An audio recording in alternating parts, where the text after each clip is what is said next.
말씀은 여호수아 20장 23장 1절로 6절 말씀까지입니다. 잘못했습니다. 네, 우리 1절부터 6절까지 한 목소리로 합독하겠습니다. 여호와께서 주의 모든 원수들로부터 이스라엘을 시기하신 지 오랜 후에 여호수아가 나이 많아 늙은지라. 여호수아가 온 이스라엘 곧 그들의 장로들과 수령들과 관리들을 불러다가 그들에게 이르되 나는 나이가 많아 늙었도다. 너희의 하나님 여호와께서 너희를 위하여 이 모든 나라 행하신 일을 너희가 다 보았거니와 너희 하나님 여호와는 그는 너희를 위하여 싸우신 이시니라. 보라, 내가 요단에서부터 해 지는 쪽 대해까지 남아있는 나라들과 이미 멸한 모든 나라를 내가 너희를 위하여 지위 뽑아 너희 지파에게 기업이 되게 하였느니라. 너희 하나님 여호와가 그가 너희 앞에서 그들을 쫓아내사 너희 목전에서 그들을 떠나게 하시리니 너희 하나님 여호와께서 너희에게 말씀하신 대로 너희가 그 땅을 차지할 것이라. 그러므로 너희는 크게 힘써 모세 율법책에 기록된 것을 다 지켜 행하라. 그것을 떠나 우르나 차로나 치우치지 말라. 아멘. 예, 오늘 여호수아 23장 1절로 6절 말씀을 중심으로 나의 하나님이라는 주제로 말씀을 나누겠습니다. 85세에 여호수아가 이제 모세가 죽고 이스라엘의 지도자가 됩니다. 그리고 25년 동안 여호수아가 가나안을 정복하는 그 일에 앞장서서 그 사역을 감당을 하죠. 85세에 리더자가 된다는 것은 참 대단한 겁니다. 지금도 85세 되면 참 힘든 그러한 연로한 나이임에도 불구하고 그 당시는 어땠을까요? 그죠? 85세에 또 그렇다고 해서 이스라엘 백성들이 말을 잘 듣는 것도 아니고 그 연세에 전쟁을 치러 나가는 그러한 리더자, 장군, 대장이 됩니다. 그것도 이스라엘 백성들은 온전한 군사력도 군사의 체계도 없고 무기도 온전하지 않는 그러한 민족이었고, 당시 가나안은 가장 강력한 무기 병거가 있고 철기 문화로 무장되어 있었습니다. 전력상 이스라엘 민족은 결코 가나안을 정복할 수가 없습니다. 그러한 전력을 가지고 있는 그 민족의 리더자가 됐습니다. 그가 아무리 믿음이 좋다 한들 가나안 정복 전쟁은 그렇게 쉬운 일이 아니었을 겁니다. 두려웠을 것이고 겁이 났을 것이고, 어떻게 해야 우리가 저 가나안 민족을 쳐서 승리할 수 있을까라는 그런 질문이 계속 여호수아에게 있었을 겁니다. 우리도 동일합니다. 우리가 예수를 믿고 예수 그리스도 안에서 모든 게 다 성취됐고 이루어졌다고 하지만 우리의 믿음을 통해서 성취된 객관적 사건이 주관적으로 이루어지기 위해서 얼마나 많은 고민을 하고 또 생각을 하고 어떻게 내 신앙을 성장시켜서 성취하신 그 일들을 우리 삶 가운데 적용시켜 가볼까라는 많은 고민과 갈등, 그런 생각이 있지 않냐면 그러면 신앙생활은 아무런 승리도 없습니다. 아무것도 없이 끝나버릴 수 있어요. 그냥 기독교인들처럼 그냥 일반 사람처럼 교회 왔다가 예배 드리고 집에 가고 이렇게 끝나버릴 수 있어요. 그래서 우리에게 하나님은 두려움이라는 걸 주신 겁니다.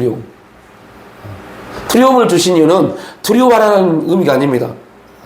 우리 인생에 온전한 설계자이시고 우리 인생을 인도해 가실 그 하나님 앞에 그 두려움을 가지고 나아가고, 그 하나님 앞에 나올 때, 그 두려움을 붙잡고 나올 때 하나님이 그 두려움이 변해서 평강, 두려움이 변해서 하나님의 은혜로 우리를 인도해 가시겠다고 성경은 우리에게 또한 증거하고 계십니다. 그걸 또한 여호수아는 우리에게 보여주셨죠. 얼마나 두려웠으면, 얼마나 두려운 마음을 가지고 있었으면 여호수아 1장에 하나님 여호수아에게 계속 반복적으로 말씀하잖아요. 강하고 담대하라, 두려워하지 말라, 내가 너와 함께합니다. 계속 반복적으로 여호수아에게 말씀하십니다. 그때가 여호수아가 85세입니다. 여호수아는 가나안에 대한 어떻게 점령할 것인가라는 기준도 있었고, 또한 그의 나이가 85세입니다. 45세에 그는 12명의 정탐꾼 중에 한 명이 돼서 가나안을 정탐했어요.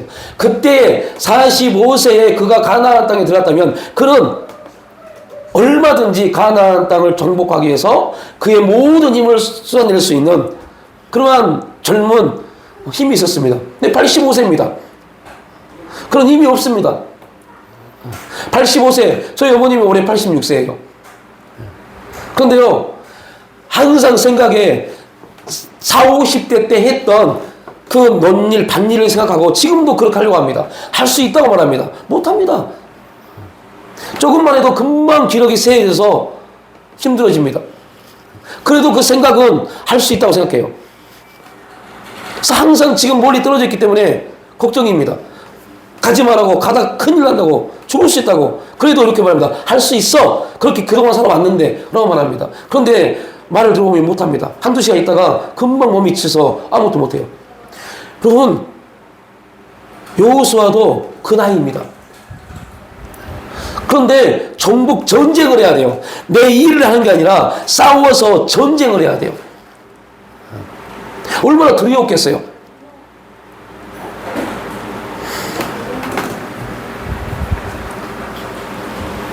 그런데 그 85세에 이스라엘 민족의 지도자가 되어서 가나안 정복 전쟁을 마칩니다. 그리고 오늘 23장에 와서 이때가 110세입니다. 25년 동안 가나안 정복 전쟁을 완수하고 그에게 주신 사명을 완수하고 이제 여호수아는 알았어요. 이제 내가 하나님 품으로 갈 때가 됐구나라고. 그래서 여호수아는 그동안은 이스라엘 백성들에게 있어서 모세를 통해서 광야 40년, 여호수아를 통해서 가나안 25년, 그러니까 65년의 시간 동안 더 나가서 출애굽하기 이전에 이스라엘 백성들은 하나님을 누구의 하나님으로 고백했어요? 출애굽 이전에요. 출애굽 이전에는 아브라함과 이삭과 야곱의 하나님이었습니다. 그들이 하나님 아니었어요.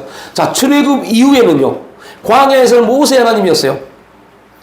모세의 하나님만 바라봤어요. 자, 가나안 땅에 들어와서는요, 여호수아의 하나님이요. 그 이스라엘 백성들 입장에서는 430년 동안 아브라함에게 약속하신 애굽에서 430년 동안 너희들이 종노타고 그 후에 내가 너희 자손에게 이 땅을 주겠다. 그때까지 한 번도 그들의 하나님이 된 적이 없어요. 나의 하나님이 된 적이 한 번도 없어요. 이제 여호수아가 자기의 생을 마감하고 이스라엘 백성들에게 선포합니다. 이제부터 하나님은 모세도 아니고 여호수아도 아니고 너희들의 하나님이다라고요. 그런데 여러분, 얼마나 이 육신의 이 습성이, 육신의 이 본능이 무서운지 아세요? 우리 계속 나눴지만 광야에서 어마어마한 경험을 했습니다. 가나안 정복 전쟁에서 어마어마한 기적을 체험했습니다. 그리고 25년 동안 가나안 정복 전쟁을 통해서 하나님이 함께 하셨고 하나님이 승리케 하셨고 하나님이 준비하신 모든 것들을 그들은 다 얻었습니다. 그리고 여호수아가 짓고 몇 년 동안요? 우리 이합주 나눈 얘기인데 몇 년 동안요? 얼마나 그들이 하나님과 함께 했을까요? 15년이요. 그 엄청난 경험을 한 이스라엘 백성들이 15년이 지나고 그들 하나님을 버려버립니다. 그러니까 하나님이 어떤 일을 해요? 모압을 일으켜서 이스라엘을 점령케 하시잖아요. 그게 룻기입니다. 가나안 땅에 들어가서 정복전쟁 25년 그리고 15년 하나님의 은혜 간에 아직 누가 살아있기 때문에요? 여호수아가요. 살아 있었어요. 그러니까 그들은 여호수아를 바라보고 하나님이 여호수아를 통해서 행하신 일들을 바라보고 있다가 여호수아가 딱 죽어버리니까 어떻게 할 수가 없는 겁니다. 그래서 그들은 어떻게 해요? 하나님을 바라봐야 될 그들이 하나님을 바라볼 매개체를 잃어버리니까 각자의 옳은 소견대로 행하기 시작합니다. 여러분, 그래서 여러분들 꼭 기억하셔야 돼요. 지금도 동일합니다. 어떤 강한 리더자, 카리스마가 있는 리더자, 그들을 쫓아다니지 마십시오. 그랬다가는요, 인생 망합니다. 신앙 망합니다. 그들의 하나님이 내 하나님이 되면 안 돼요. 내 하나님이 내 하나님이 되셔야지. 어떤 능력 있는 목사를 따라다니면서 그들이 말한 하나님이 여러분 하나님이 되면 큰일 납니다. 나를 통해서 역사하신 하나님이 여러분의 진짜 고백된 하나님이 되셔야 돼요. 그래야만이 그 하나님과 내가 뭐 할 수 있어요? 동행할 수 있죠. 어느 목사님, 유능하신 목사님의 하나님, 그 하나님, 그 목사에게 역사했던 하나님이 그 하나님을 바라보고 하나님, 저에게도 그 하나님의 역사를 주세요. 여러분, 그분은 달란트, 능력이, 그러한 능력이 있기 때문에 그렇게 나타나는 겁니다. 어떠한 경우에도 자기를 볼 수 있어야 돼요. 하나님이 나에게 어떠한 사명을 주셨고 나를 통해서 무슨 일을 행하실 것인지에 대한 그러한 기도의 은혜가 있어야 돼요. 그래야만이 거기에 맞게끔 하나님 앞에 순종하며 달려갈 수 있죠. 그렇게 하나님 나를 인도해 가시는 부분을 고백할 수 있죠. 안 그러면 우리도 이스라엘 백성처럼 아브라함과 이삭과 야곱 하나님, 자, 아브라함과 이삭과 야곱 하나님이 굉장히 중요한 하나님입니다. 그 하나님이 나의 하나님이 되어야 되는데 나의 하나님이 되지 않고 그냥 끝나버렸어요. 그리고 모세 하나님, 여호수아 하나님, 그들이 다 죽어버리니까 할 수가 없는 겁니다. 여호수아 하나님을 불러야 되는데 여호수아가 죽어버렸어요. 그 하나님이 어떻게 역사하는지를 그들은 얼마나 안타까워요. 몇 년 동안 하나님을 경험했는데요. 수십 년 하나님을 경험했음에도 불구하고 그들이 하나님을 고백하지 못하다 보니까 결국 그들은 각자의 옳은 소견대로 끝나버렸어요. 얼마나 무섭습니까? 가나안 땅을 정복하고 가나안 땅을 분배받는 게 중요한 게 아닙니다. 여러분, 저 여러분이 응답받았네, 그 응답이 중요한 게 아닙니다. 그 응답을 받았는데 여러분이 신앙이 지금 어떠세요? 라고 질문하면 그 질문에 담대하게 나는 믿음으로 지금 행하고 있습니다 고백할 수 있어요? 응답이라고 생각했던, 내 기도에 응답되었다고 생각했던 그 환경 가운데 있는데 여러분의 신앙은 지금 뭘 고백하고 있습니까? 라고 질문하면 담대하게 하나님을 고백하고 있고 하나님이 그 응답 가운데 역사하고 있습니다 라고 말할 수 있습니까? 그럼 되게 중요한 질문입니다. 우리가 하나님의 응답이라는 주제를 가지고 열심히 기도해서 무언가를 얻어지고 어떠한 삶 가운데 우리가 살고 있는 것, 이거 아무리 중요하지 않습니다. 거기에서 진짜 하나님의 역사하심이 하나님이 고백되고 있냐는 겁니다. 고백되고 있지 않다면 우리는 지금 어떻게 하세요? 내 옳은 소견대로 행하고 있는 겁니다. 사사기를 살고 있는 겁니다. 암흑의 시대요. 하나님과 함께 하는데 함께 하심을 알지 못하는 시대요. 하나님 역사하고 계시는데 역사가 없다고 말하는 시대에 살고 있는 겁니다. 얼마나 안타깝습니까? 그래서 하나님이 여호수아가 이제 자기 생을 마감할 때때를 알게 되고 여호수아를 통해서 이스라엘 백성들에게 마지막 권면의 말씀을 하게 하는 겁니다. 야, 이제부터는 나를 바라보면 안 돼. 너희 하나님을 봐야 돼. 너희 하나님. 너희 하나님이 이스라엘 백성들은 여호수아에게 역사하신 하나님이었는데 여호수아는 너희들의 하나님이 어떻게 행하셨는지를 너희는 반드시 뭐라 기억하여라.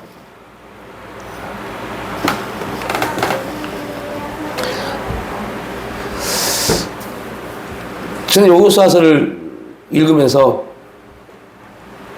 가장 가슴 아픈 내용이 이 내용입니다. 너무 가슴 아픕니다. 왜요?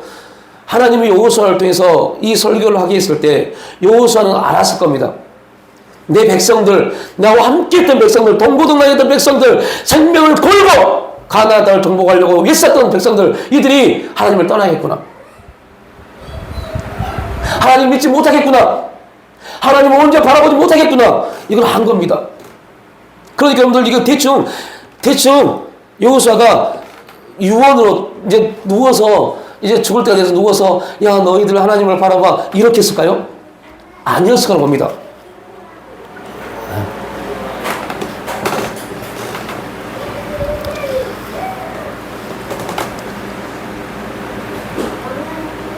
여호수아 23장, 24장은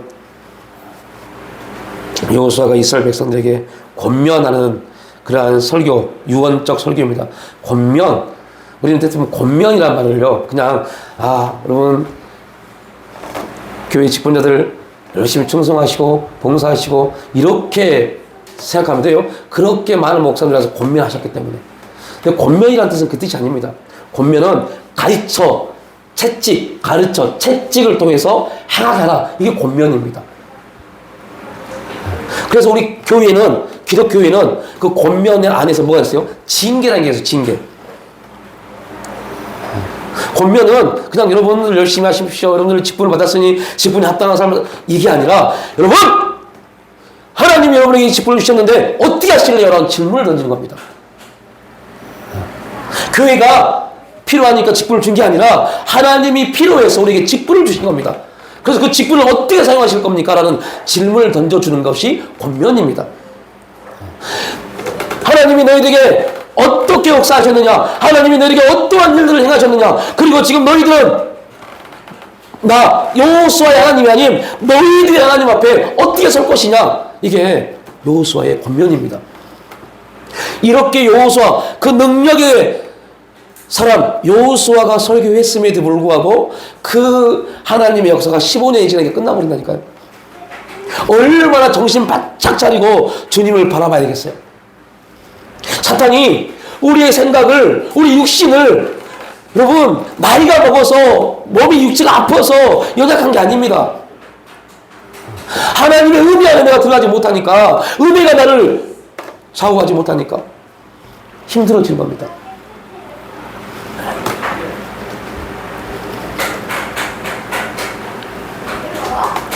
하나님의 사람들을 보십시오. 수십 년이 지나고 100세가 지나도 그들의 몸이 어디에 있는지.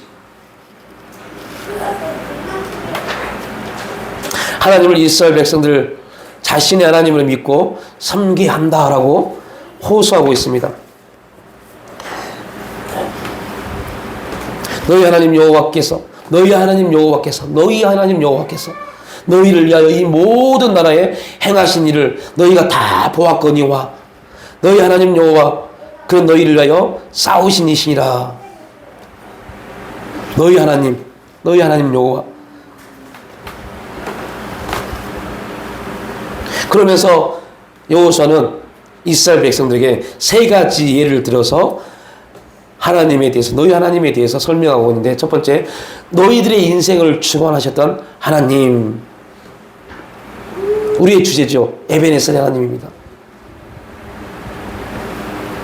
보라, 내가 요단에서부터 해 지는 쪽 대해까지 남아있는 나라들과 이미 멸한 모든 나라를 내가 너희를 위하여 제비 뽑아 너희 지파에게 기업이 되게 하였느니라.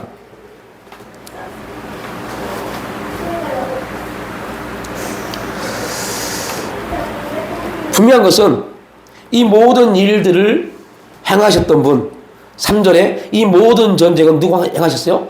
하나님이 행하셨다라고 말합니다.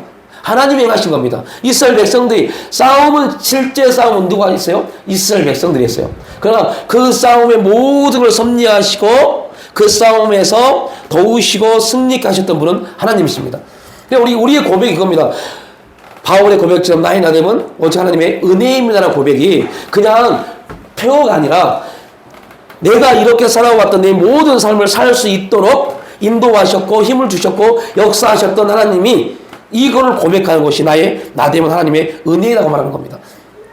그러니까 너희들이 지금 전쟁을 통해서 가나안 땅을 점령했지만 이 모든 전쟁은 하나님이 행하신 일이다라고 말합니다. 그리고 5절에 하나님이 그들을 쫓아내사, 이스라엘 백성들이 실제 싸워서 승리했잖아요. 그런데 하나님이 그들을 쫓아내사, 여호수아 입장에서는요, 이 말씀이 뼈저리게 느껴지는 겁니다. 왜요? 그들은 광야에서, 여호수아는 광야에서 아말렉과의 싸움에서 이걸 몸소 체험했잖아요.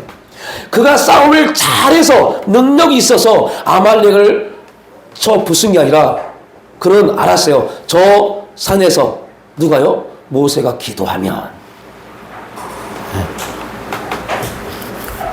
모세가 기도하면 승리하였고, 모세의 팔이 힘이 들어서 팔이 내려오면 같은 싸움이고 똑같은 모습으로 행했음에도 불구하고 여호수아는 전쟁에서 밀렸습니다. 그걸 알았어요. 그래서 그 하나님, 전쟁에 능하신 하나님이 동일하게 역사하셨고 그 일을 이루셨다는 그 자기의 경험, 그리고 실제 가나안 땅에서 행하신 하나님의 일을 지금 이스라엘 백성들에게 말씀하고 있습니다. 표면적으로 볼 때 여호수아를 중심으로 이스라엘 백성들이 행한 것 같지만 결국은 하나님이 하셨다는 사실을 말하고 있습니다. 우리가 힘쓰고 있으지만 결국 하나님께서 은혜를 주지 않으시면 아무것도 이룰 수 없다는 신앙 고백과 동일한 내용입니다.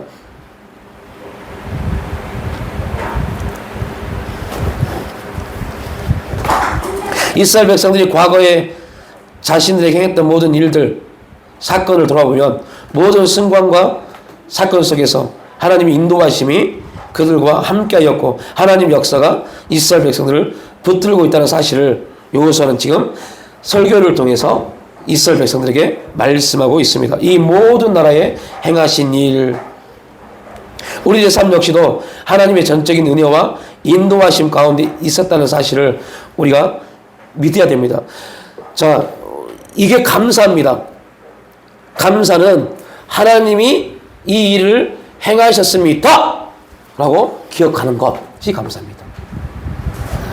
그 행하셨습니다 라고 기억하는 감사가 있어야만이 그 하나님이 내 인생의 앞으로도 하나님 일 가운데 인도하시겠구나 라는 감사가 있습니다. 그리고 과거에 행하셨던 미래의 내 삶도 행하실 그분이 지금도 동일하게 역사하고 계시구나. 에베네셀, 여호와일의 임마누엘, 이렇게 이루어진 겁니다.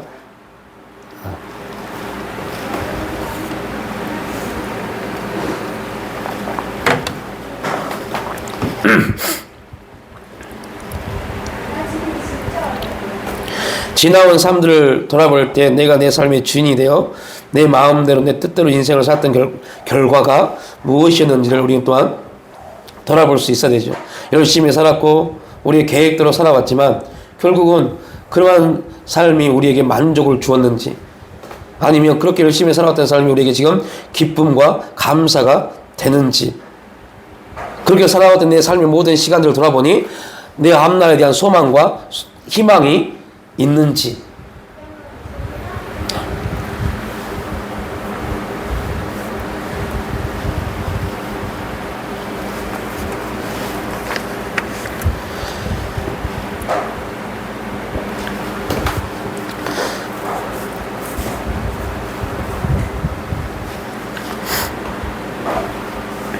제가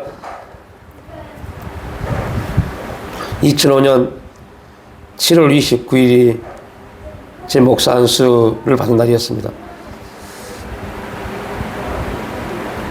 때 안수 받을 때 하나님이 하신 말씀이 있었어요.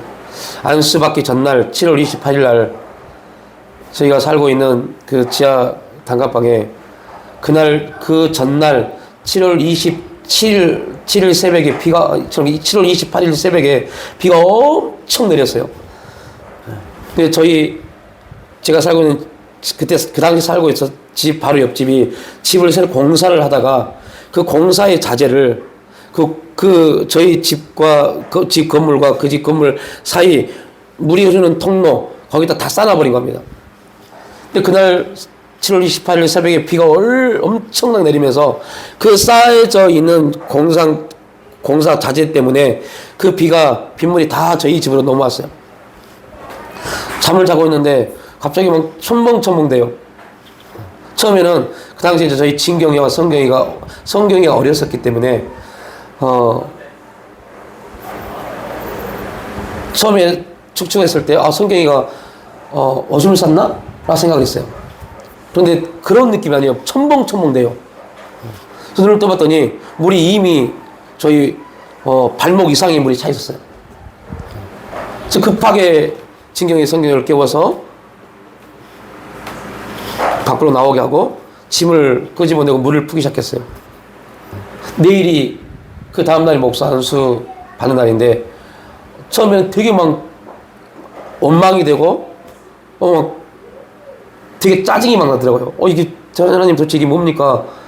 우리의 문제가 아니에요. 옆 사람들의 저들의 잘못된 행동으로 인해서 내일 안수를 받는데 지금 이게 뭔 짓입니까? 막 이런 말이 나오대요. 그래서 진경이 성경이를 상don에 있는 고모네 집에 데려다주고 와서 물을 다 푸고 이제 젖어있는 이불 같은 것들을 다 버리고 정리를 하는데요. 근데 그때 주신 말씀이 지금도 잊어버리지 않습니다. 기분 나빠하지 마라. 이것 때문에 기분 나빠하지 말고 진짜 기분 나빠할 것은 이것을 감사를 받지 못한 내 자신 때문에 기분 나빠하라고. 잊어버리지 못합니다. 이 일은 하나님이 섭리하신 겁니다. 이 일이 주어질 때 우리가 어떻게 반응하는지, 앞으로 목사가 돼서 이번 더 힘든 일들, 더 어려운 환경들을 이겨나가야 될 수많은 사람들 앞에 그들에게 말씀을 증거하고 상담을 하고 그들을 인도해 갈 네가 이거 하나 감사하지 못하고 이것 때문에 짜증을 내고 기분 나빠한다면 네가 목사로 자신 있겠냐? 라는 질문이었어요. 이 환경 때문에 기분 나빠하지 말고 이 환경 때문에 기분 나빠하는 너 때문에 기분 나빠라. 이 말을 잊어버리지 못합니다. 상대원에서 100번을 타고 오는데요. 막 미치는 줄 알았어요. 그 말씀 때문에. 그리고 목사 안수를 다 받고 이제 다 예시 끝나고 그곳이 종로 5가에 있는 백주년 기념관이었어요. 거기 이제 식당에서 밥을 먹는데요.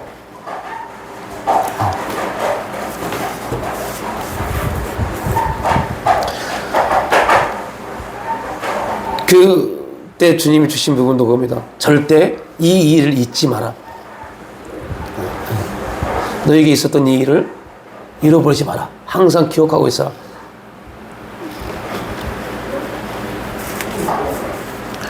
그래서 그때부터 저는 제가 항상 기억하는 거, 하나님의 섭리는 우리가 절대 바꿀 수가 없구나.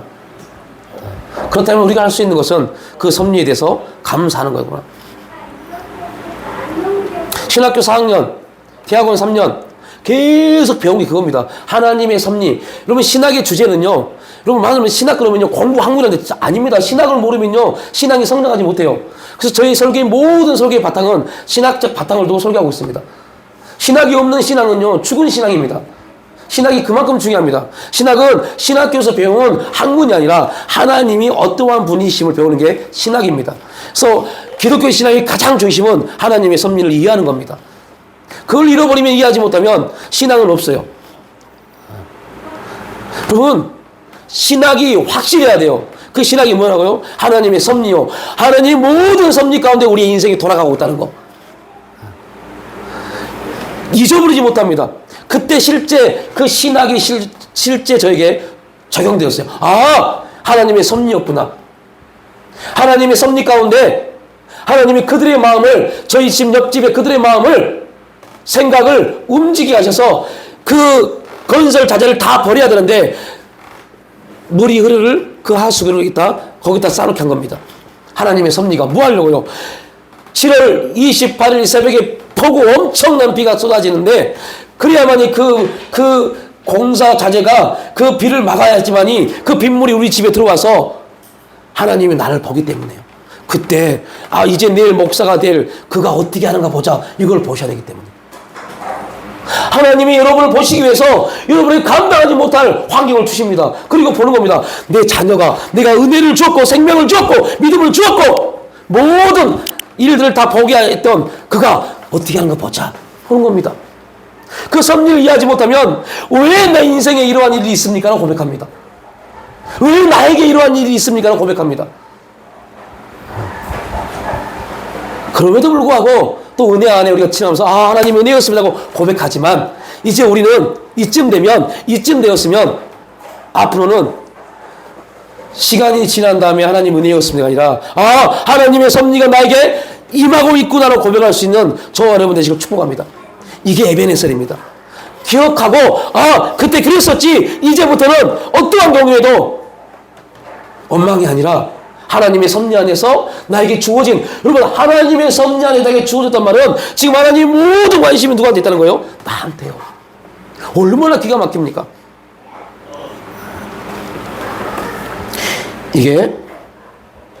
이 사건이 에베네셀의 하나님입니다. 여기까지 하나님은 어떻게 너희를 도우셨느냐? 어떻게 행하셨느냐? 그 하나님의 은혜를 아는 사람들이 고백할 수 있는 게 여호와 이레입니다. 미래의 우리 인생을 책임져 주실 하나님. 너희 하나님 여호와께서 너에게 말씀하신 대로 너희가 그 땅을 차지할 것이라. 아직 가나안 땅 전체가 이스라엘 땅이 되지 못했습니다. 그런데 여호수아는 말합니다. 너희가 그 땅을 반드시 차지할 것이라. 왜요? 하나님이 그거를 준비하셨기 때문이에요. 이스라엘 백성들은 가나안 땅의 중요한 거점들을 거의 정복했지만 모든 땅을 완전히 정복한 것은 아닙니다. 아직 가나안 땅 구석구석에는 원주민들이 남아 있었습니다. 적은 수이지만 그들은 아직 철기라는 강력한 무기로 준비되어져 있는, 훈련되어져 있는 그러한 군사들이었습니다. 그런데 그들에게 말합니다. 너희 하나님 여호와께서 그들을 쫓아내실 것이다. 그 땅을 차지하게 할 것이다. 하나님께서 예비해 두신 여호와 일의 축복. 여호수아는 이스라엘 백성들을 여기까지 인도하신 에베네셀 하나님께서 앞으로 여호와 일의 하나님께서 가나안 땅에서 축복을 누리도록 인도하실 것을 말씀하고 있습니다. 이게 정말 중요한 우리에게도 메시지입니다. 이 하나님의 섭리, 하나님의 구속사에 대한 우리의 고백이 있지 않냐면, 우리의 믿음의 반응이 있지 않냐면,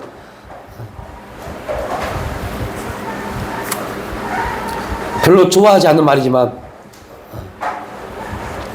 저희 어머님이 항상 쓰던 말이 있어요. 남편 복 없는 여인 자식 복이 있을까? 어르신들이 굉장히 많이 쓰는 말입니다. 남편 복 없는 사람들은 자식 복도 없다고 말합니다. 그 말의 의미는요, 아빠가 없다는 것은 그 자녀들이 아빠에게 받을 교육을 받지 못했다는 거 말입니다. 그래서 사람들이 아비 없는 자녀들을 손가락질하고 조롱하고 비웃고 욕할 때 뭐라고 그래요?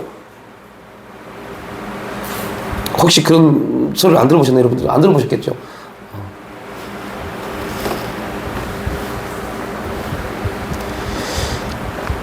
예비 없는 자식, 호로 자식이라고 말합니다. 그게 얼마나 큰 욕인지 몰라요. 예비 없는 자식, 이놈 호로 자식이란 말은요, 아무 교육도 못 받은 자식이라는 소리입니다. 아무것도 모르는 자식이라는 소리입니다. 예비 없는 놈이 뭘 배웠어 이러한 소리입니다.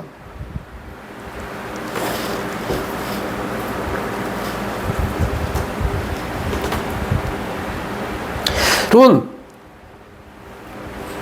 그런데 놀라운 것은요, 세상은요 그렇게 돌아가더라니까요. 많은 경우 다 그렇진 않지만요. 그래서 지금도 지금의 시대에도 어떤 일을 합니까? 결손가정이라고 하잖아요. 결손가정이라는 말을 붙이잖아요. 한부모 가정이라는 말을 붙이잖아요. 이게 여러분들 좋은 말 같지만 절대 좋은 말 아닙니다. 엄청난 모욕적인 말입니다. 원래 그런 말 쓰면 안 돼요. 저도 사회복지학을 공부하고 상담학을 공부했지만요, 한부모 가정, 결손 가정이라는 말을 쓰면 안 돼요. 그런데 그걸 쓸 수밖에 없어요. 왜요? 혜택을 줘야 되기 때문에. 결손 가정에게 혜택을 줘야 되기 때문에, 한부모 가정에게 혜택을 줘야 되기 때문에 그런 이름을 붙일 수밖에 없어요. 근데 여러분, 그런 말을 붙이면 안 돼요. 모든 가정이 다 결손 가정입니다. 하나님이 없는 가정은 다 결손 가정입니다. 하나님이 없는 가정은 다 한부모 가정보다 더 어려운 가정입니다. 그럼에도 불구하고 세상은 결손 가정, 한부모 가정이라는 이름을 붙여서 도와줘야 되기 때문에 그렇게 이름을 붙이지만요. 여러분, 되게 지금은 그래도 한부모 가정 얼마나 좋은 말입니까? 호로 자식, 애비 없는 자식, 이런 말보다 얼마나 좋은 말입니까? 그런데 은혜를 모르는 사람들은 그렇게 고백한다니까요. 남편 복 없는 여자가 자녀 복은 있겠어? 라고 말한다니까요. 아닙니다. 은혜 안에 들어오면 내 남편, 내 아내보다 진짜 우리의 신랑 되신 예수 그리스도 안에 그 모든 것들이 들어 있다고 성경은 우리에게 증거하고 있습니다. 우리 참된 신랑, 참된 남편은 나도 너도 아닌 오직 예수 그리스도이십니다. 그래서 예수 그리스도 안에 참된 행복이 있는 겁니다. 관계 회복은 내 노력으로 이루어지는 게 절대 아닙니다. 내 노력으로 이루어지는 관계는 더 악화되어집니다. 왜요? 인간의 노력으로 관계를 회복시키잖아요. 인간은 무조건 어떻게 해야 돼요? 관계를 회복시키기 위해서 나를 부정해야 돼요. 하나님 앞에 나를 부정하면 좋은데 그 상대 앞에서요. 어떻게든 상대의 감정에, 상대의 생각에 나를 맞춰가야 돼요. 그런데요, 우리 인간이 계속적으로 그럴 수 있는 능력이 없습니다. 그러다가 한번 터지면 어떤 일이 벌어져요? 더 힘든 일들이 벌어집니다. 그래서 그리스도 안에서, 오직 그리스도 안에서 모든 것들이 회복되어져야 돼요. 그리스도를 통해서 회복되어져야 돼요. 하나님의 은혜 안에서 회복되어져야 돼요.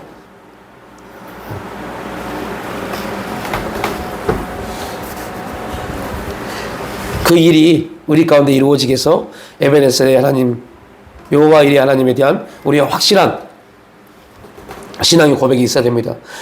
그 하나님이 과거를 책임져 주시고 미래도 책임져 주신 하나님이 지금 우리와 함께 하십니다. 이게 임마누엘의 하나님입니다.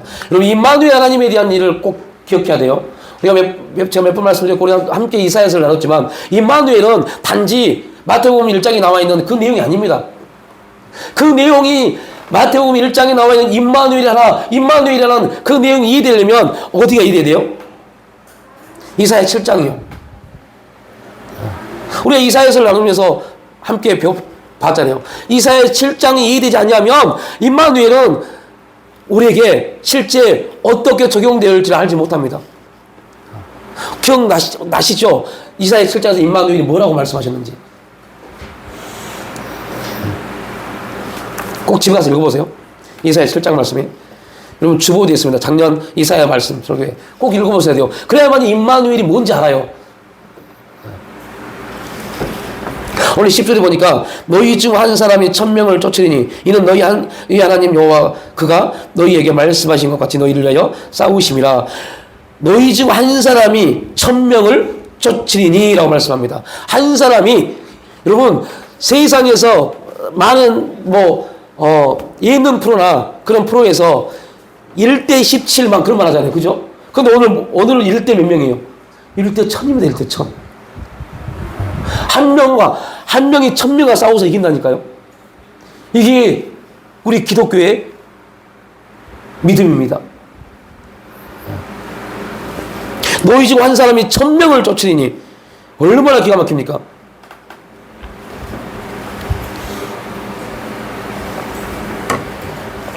그래서 이 말씀 때문에 마중물 선교에서 와서 설교하실 때 사람들이 그걸 이해를 못할 수도 있어요. 한나가 사무엘을 드렸더니 하나님이 자녀를 몇 명을 떠요? 한 달이 안 지났는데 5명이요. 5명이요. 그래서 한 사람에 1000명을 해서 5000의 복이라고 말씀하잖아요. 이게 그냥 말하는 게 아닙니다. 성경에 나와 있는 내용을 가지고 말하는 겁니다. 너희 한 사람이 1000명을 쫓으리니.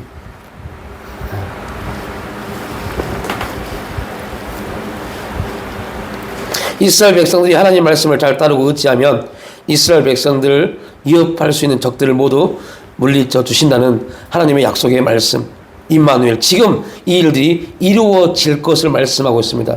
이 약속의 말씀은 하나님께서 이스라엘 백성들의 지금 현재의 삶을 지켜보시고 보호해 주고 계시다는 임마누엘의 역사를 이스라엘 백성들에게 깨닫게 하는 겁니다. 하나님이 이스라엘 백성들의 과거와 미래 그리고 현재를 인도하고 책임지셨듯이 오늘날 모든 하나님의 자녀들의 삶 역시도 인도하시고 책임져 주신다는 사실, 이게 이 사실을 믿느냐 믿지 못하느냐가 기독교인이냐 비기독교인이냐, 영적인 사람이냐 육적인 사람이냐를 나누는 겁니다. 영적인 사람은 뭐 환상을 보고 뭐 기적을 쳐보고 이게 영적인 사람이 아니라 하나님의 말씀의 사실을 믿는 사람이 영적인 사람입니다. 왜요? 하나님의 모든 일이 다 영적인 일이기 때문에요. 영적으로 분별할 수 있는 것이 하나님의 일입니다. 왜요? 바울이 이렇게 말씀했잖아요. 이거는 영적으로 분별할 수 있는 것이다 라고 말씀하잖아요. 그래서 우리가 신앙을 잘 배워야 돼요.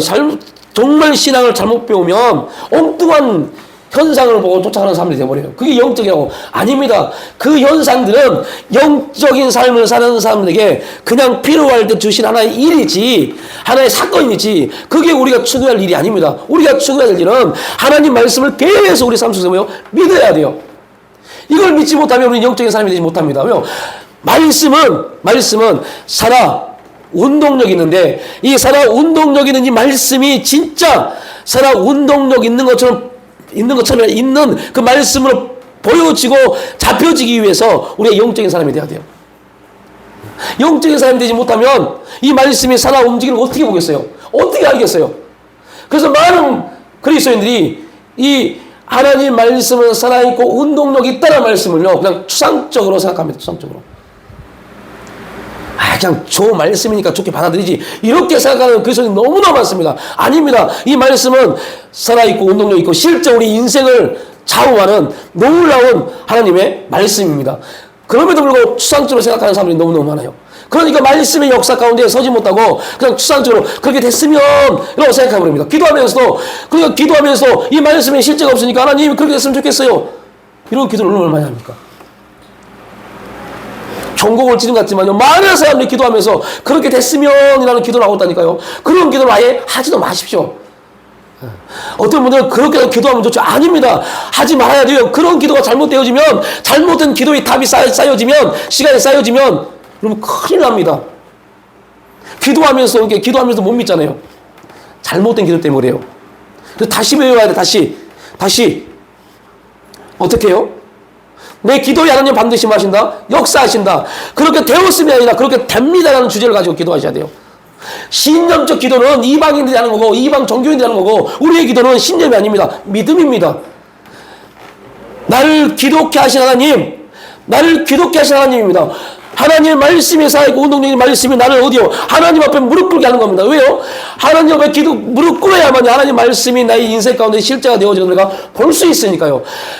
여러분, 우리가 기도하지 않아도 하나님이 일하시고 역사하시고 운행하시고 보인다면 기도할 필요가 뭐가 있어요? 그걸 보고 우리가 믿고 나오면 되는데, 그게 안 보이기 때문에 우리가 기도하는 겁니다. 기도는 좋은 의도, 정의가 많아요. 뭐 영혼의 호흡이고 다 좋은 말입니다. 근데 가장 중요한 건 기도는 나를 쳐서 복종시키는 겁니다. 기도할 수 없는 환경이고 상황이고 힘들어 죽겠는데 기도하는 겁니다. 왜요? 나를 쳐서 복종시켜서 뭐를요? 하나님의 역사를 보려고요. 하나님의 역사를 봐야만이 내 육신은요 따라갈 수 있어요. 내 육신은 여러분이 기적을 체험해도요 내일 못 따라갑니다.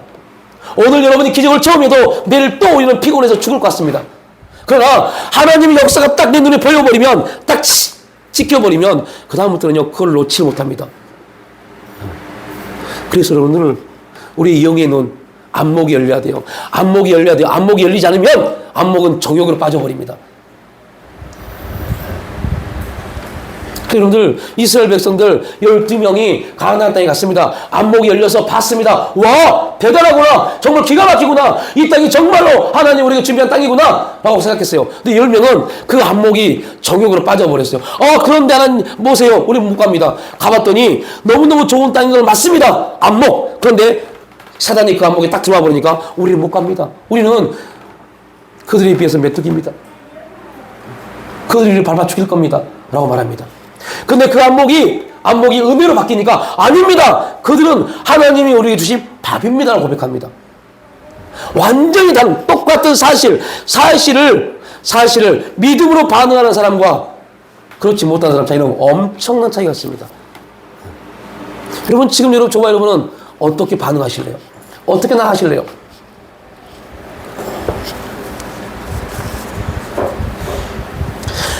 그러니까 여러분들, 처녀가 잉태하여 아들을 낳을 것이라는 이 이사야 선지자의 말에 아하스 왕은 말도 안 되는 소리지만 우리는 저 연합군에 의해서 멸망받을 거야 라고 말합니다. 다 이사야는 말합니다. 아닙니다, 왕이요. 아닙니다, 왕이요. 우리 왕궁에 우리가 알고 있는 저 처녀가 잉태하여 아들을 낳을 겁니다.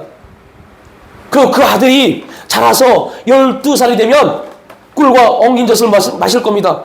그때까지 우리 이스라엘은 멸망받지 않을 겁니다. 그래서 아하스가 무슨 말이냐, 지금 우리가 지금 완전히 공경에 처해있고 이제 다 망할 것 같은데 내가 네 말 어떻게 믿느냐, 난 네 말 못 믿겠다라고 말합니다. 그런데 여러분들, 그렇게 못 믿었으면, 아하스가 그렇게 못 믿었으면 하나님이 이스라엘을 그 연합군을 통해서 멸망시켜야 되는데 멸망시키지 않잖아요. 이유는 하나님이 유다를 통해서 이루실 일들이 있기 때문입니다. 그리고 연합군은 멸망받습니다. 누구에 의해서요? 그 연합군을 남유다가 어떻게 할 수 없으니까 하나님 어떻게 해요? 저 아수르를 들어서 이들을 멸망시켜버립니다. 그리고 아수르가 이스라엘을 쳐들어옵니다. 그때 왕은 아하스가 죽고 히스기야가 왕이 됩니다. 아수르가 쳐들어왔을 때 처음에 히스기야도 혼란스러웠어요. 그러나 결국 하나님 말씀을 듣고 그 말씀 앞에 무릎 꿇어 기도했습니다. 무릎 꿇어 기도했습니다. 말씀을 듣고 환경 상황은 지금 18만 5천이라는 엄청난 아수르 군인이 예루살렘을 다 포위해버렸어요. 예루살렘을 포위하는 가운데 수많은 나라를 다 점령했습니다. 그래서 아수르의 국방장관 랍사게가 이렇게 말합니다. 야, 우리 아수르가 이 예루살렘까지 오기까지 얼마나 많은 신을 멸망시켰느냐, 얼마나 많은 신을 없애버렸느냐, 너희가 믿는 그 신이 너희를 보호할 것 같으냐? 라고 말합니다. 그러니까 얼마나 두려웠겠어요. 그 환경과 상황. 그때 이사야를 통해서 히스기야는 하나님의 말씀을 듣습니다. 환경과 상황과 말씀이 딱 만났어요. 근데 이거로 끝나잖아요. 뭐가 역사해야 돼요? 성령이요.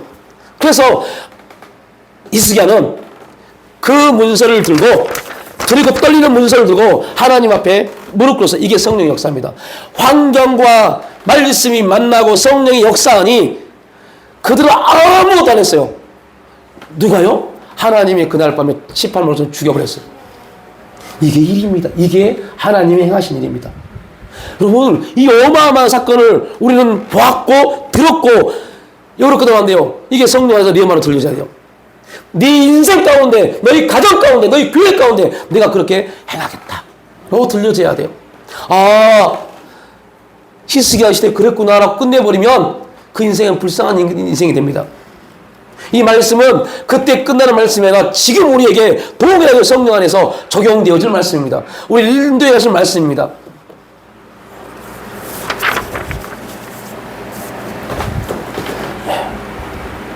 그 아이가 신약에 와서 누구로요? 예수 그리스도로요. 그래서 예수 그리스도를 믿는 사람들은 절대 뭐하잖아요? 망하지 않습니다. 왜요? 그 사망을 깨뜨리신 그분이 나와 함께 하시니까요. 이게 임마누엘입니다. 그러니까 임마누엘, 예수 그리스도 임마누엘을 이해하려면 어디를요? 이사야 7장을 이해해야 돼요. 여호와 일의 축복을 이해하려면 창세기 22장을 이해해야 돼요. 에베네셀의 은혜를 이해하려면 사무엘상 7장을 이해해야 돼요. 그야만이 에베네셀의 은혜와 임마누엘의 역사와 여호와 일의 축복이 오늘 우리에게 어떻게 적용될 것인가를 볼 수 있습니다. 이 모든 것들의 중심은 누가요? 하나님이요.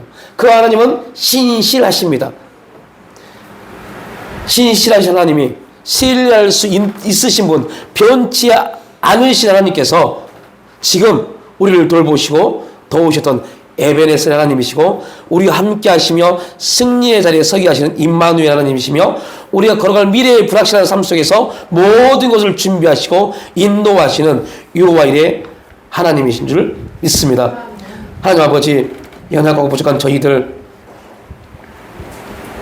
이스라엘 백성들처럼 그 엄청난 기적과 경험을 했음에도 불구하고 15년이 지나 사사기의 암흑의 시대를 빠져버린 그런 아버지 하나님, 영적으로 무지한 이스라엘 백성들의 삶을 통하여서 우리는 절대 어떠한 경우에도 나의 하나님, 우리 하나님을 바라보고 에베네셀에 그 도우셨던, 지금까지 이곳까지 도우셨던, 인도하셨던 하나님을 고백하고 지금 역사하시는 임마누엘 하나님을 경험하며 우리 인생의 모든 걸 준비하시고 예비하신 여호와 일의 축복을 바라보며 나아갈 수 있는 믿음의 거룩한 역사가 나타날 수 있도록 성령님 지도하시고 인도하여 주시옵소서. 나의 하나님을 고백할 수 있는 은혜의 삶을 살아갈 수 있도록 축복하여 주시옵소서. 감사드리올 때 예수님의 이름으로 기도 올려옵나이다.